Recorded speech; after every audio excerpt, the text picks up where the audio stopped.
يا الله، السلام عليكم. شلونكم؟ شو اخباركم حبايب؟ ان شاء الله الكل بخير وعافيه، ورب يرزقكم ويحفظكم، ورمضان كريم ان شاء الله علينا وعليكم بالخير والعافيه يا رب.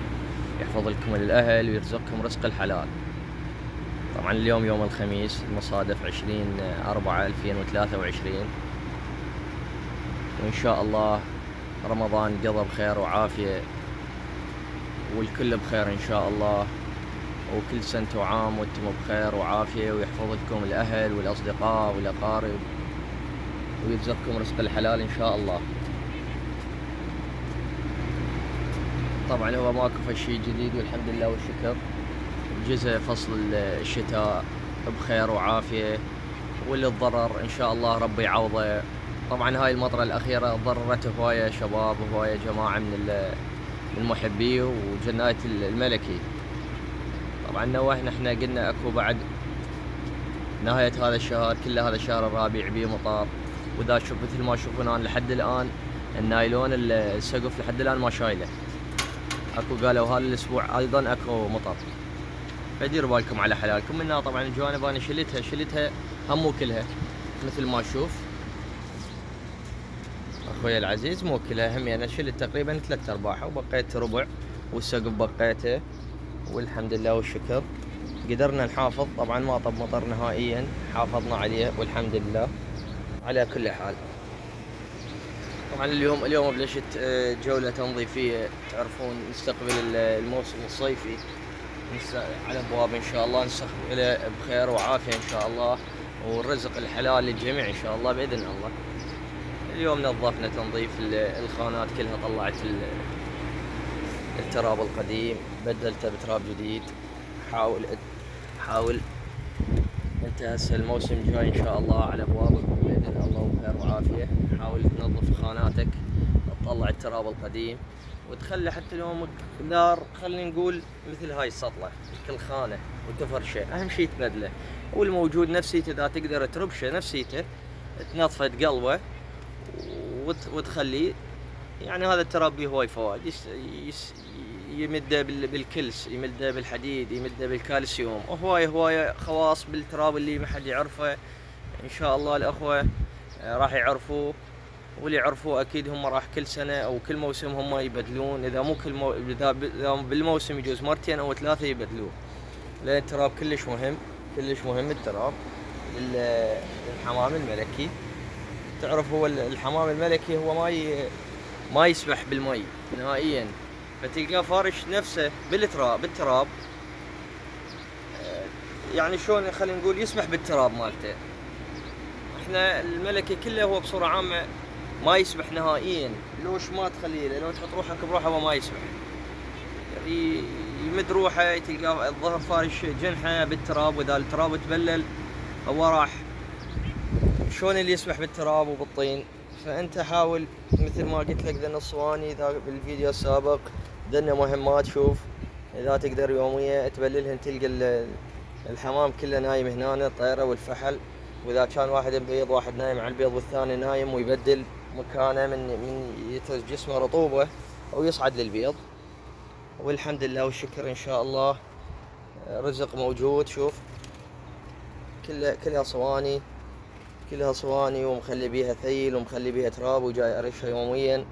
تلقى الطيور نايمة هنا بيها، الطيور كلها تنام بيها والحمد لله والشكر. طبعا لا تنسون بعد التنظيف رش مبيد حشرات، المبيد الحشري اللي هو شكو شي. شوف هسه شوف هذا نقاط البيض، هذا كله انا راشها مبيد مال حشرات، حتى الديدان والحشرات كلها ما تدخل للخانات نهائيا. التطوق داير ما داير خارج الخانات تقدر ترشها، كلها ترشها بهذا. هسه هذا راح اشوفك اياه.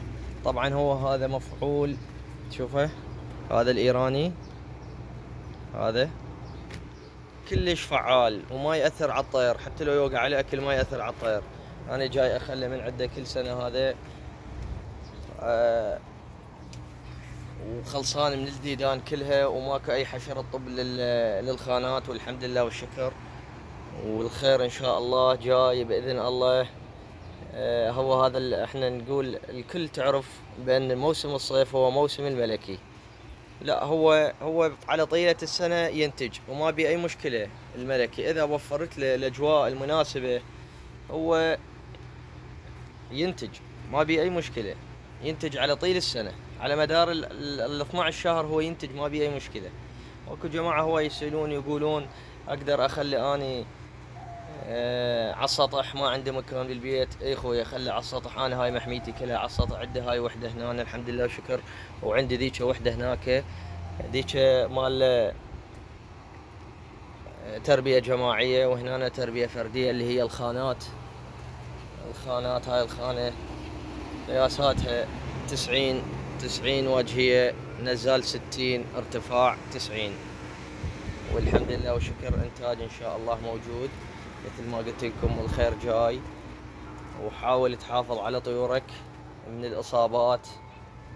دائما خلي مثلا كل أسبوع خلي لهن ثوم وليمون بالماي 3 أيام وشيله، والحمد لله وشكر. وانت أهم شي الشمس إخوان، الشمس ضرورية حتى لو كانت بفصل الصيف. الشمس ضرورية على الطير، وما كاي مشكلة، والحمد لله وشكر. وجماعة هواي يسألون يقولون نقدر نربع على السطح. ربوا على السطح وما كاي مشكلة. وهاي انا مربع على السطح، هاي خاناتي وذيك محميتي. وهنا هم عندي هم صغيرة هنا أنا عام عازل بيها وطيور. والحمد لله على كل حال. الطيور ان شاء الله موجودة ومنتجة، والخير ان شاء الله جاي، والخير للجميع باذن الله. طبعا هواية جماعة يعلقوا لي ويسألوني على هذا المغذي. هذا المغذي اشرح لك قصته. هذا المغذي خليه بمي. تعرف هذا من هنا تفتح له، اخليه ينقط. كانت هي كلها مغذيات متروسه طبعا. هاي الثيل كلها متروس مغذي. هذا تخليه ينقط نقطه هم يسقي الزرع، وهم راح تتوفر رطوبه 24 ساعه. على مدار 24 ساعه موجوده الرطوبه. تلقى الحمام نايم بيها، تخليها على شيء اقل شيء، وتخليه ينقط. تنقط قليل كلش، وراح تشوف الطير ينام الظهر. تعرف الجو حار، ينام بمكانه بالرطوبة. وأي استفسار أي شيء أنا حاضر، وبالخدمة اسأل وأنا أجاوبك. أي سؤال يعجبك، واللي ما أجاوب عليه فتعذرني، يعني مشغول يشهد الله. تعرف دوام أجي متأخر يعني يا دوب نوصل ونقدر نرد على إن شاء الله، ما نقصر ويا أي واحد. واللي يحب يسأل هواي جماعة سألوا على أبو حاتم. أبو حاتم ما عنده مشكلة، والحمد لله وشكر بخير وعافية. بس يقول هذا رمضان شوية فتور وما أقدر، وإن شاء الله يقول أرجع ورا رمضان. وأي شيء تحتاجوه تقدرون تراسلوه أو تخابروه. أبو حاتم خوش زلمة ومعدل، وإن شاء الله الكل معدلين وما يقصرون. عندنا جماعة بالكوفة، عندنا جماعة بديالة، بالعمارة، بميسان، وهواي جماعة موجودة جناية موثوقين وخوش جناية ومرتبين إن شاء الله، ولا خيرهم عليكم إن شاء الله حبايبنا الغالين. وأنا بالخدمة، أي شيء تحتاجوه بالخدمة. أي أحد تردون توصلوا له وما توصلوا له تقدرون تقولوا لي، وأنا أقدر أتواصل وياه. وأي شيء تحتاجوه. ذاك اليوم أكو ولد من البصرة راسلني على ولد من ديالة، خليته أتواصل وياه. وصلت له وتواصل وياه، قلت له هذا من طرف، وتواصل وياه إن شاء الله، وأخذ من عدة طيور. وأي شيء تحتاجوه أنا بالخدمة وحاضر وممنون إلكم حبايبنا الغالين. أشكر كل واحد موجود طبعا بالقناة من جماعة المحميات. هواية موجودين محميات مرتبين وشغلهم مرتب. عندي جماعة متابعيني وخوش ناس وخوش ولد مؤدبين، والله يرزقهم إن شاء الله ويفرحهم ويرزقهم رزق الحلال. حبايبنا الغاليين طبعا اعتذر على الإطالة، واعتذر أخاف جملة ما عجبتكم أو كلام ما عجبكم، وأنا بالخدمة. واعتبروني أخوكم الصغير، أنا أخوكم الصغير وخادم وممنون لكل واحد. أنا الله يحفظكم ويرزقكم ويوفقكم إن شاء الله. وعيد سعيد مقدما إن شاء الله، وكل سنة وعام انتم بخير وعافية، ويرزقكم ويحفظ عوائلكم إن شاء الله حبايبنا.